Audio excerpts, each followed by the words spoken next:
আসসালামু আলাইকুম। নগদ থেকে বিকাশে আপনারা কিভাবে টাকা নেবেন সেই প্রসেসটা আপনাদের দেখাবো। আপনারা প্রথমে নগদ অ্যাকাউন্টে চলে যাবেন। আমি প্রথমে নগদ অ্যাকাউন্ট ওপেন করব। আপনার নগদ অ্যাপস লাগবে কিন্তু, ঠিক আছে? যাদের অ্যাপস আছে তারাই কিন্তু এখান থেকে নগদ থেকে বিকাশে নিতে পারবেন। অ্যাপ ছাড়া কিন্তু কখনোই সম্ভব না।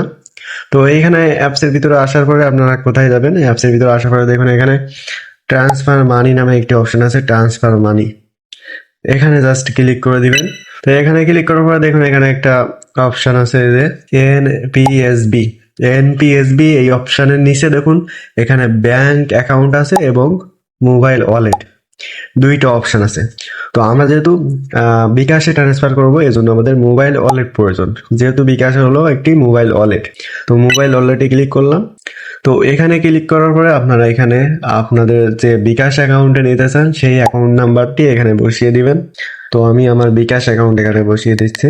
তো বসিয়ে দেওয়ার পরে আপনারা টিক মার্কে ক্লিক করবেন। তো এখানে ক্লিক করার পরে দেখুন এখানে অটোমেটিক আপনার ওয়ালেট নাম্বারটা আবারও এগেইন পুনরায় এখানে কিন্তু শো করছে। এবং এখানে সিলেক্ট ওয়ালেট, মানে আপনি কোন ওয়ালেটে নিতে চান সেই ওয়ালেটটা এখানে সিলেক্ট করতে বলছে। তো এখানে আমি ক্লিক করলাম। তো সিলেক্ট ওয়ালেটে ক্লিক করার পরে দেখুন এখানে পাঁচটা ওয়ালেট দেওয়া আছে। একটি হলো মেঘনা পে, ওকে ওয়ালেট এবং রকেট আছে। দেন এখানে আছে উপায় আছে, বিকাশ আছে। আপনারা কিন্তু শুধু যে বিকাশে ট্রান্সফার করতে পারবেন তা কিন্তু নয়, এখানে কিন্তু আপনারা চাইলে রকেট এবং উপায়তেও নিতে পারবেন। ঠিক আছে, সেম ওয়েতে আপনারা রকেট এবং উপায়তে ট্রান্সফার করতে পারবেন।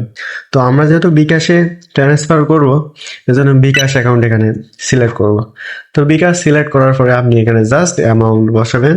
আপনি যে কয় টাকা ট্রান্সফার করতে চান সেই অ্যামাউন্টটা এখানে বসিয়ে জাস্ট আপনারা প্রসিডে ক্লিক করা মাত্রই জাস্ট ট্যাপ করবেন। ট্যাপ করা মাত্র আপনার অ্যাকাউন্টে সাথে সাথে ইনস্ট্যান্ট কিন্তু আপনার টাকাটা বিকাশে সেন্ড হয়ে যাবে।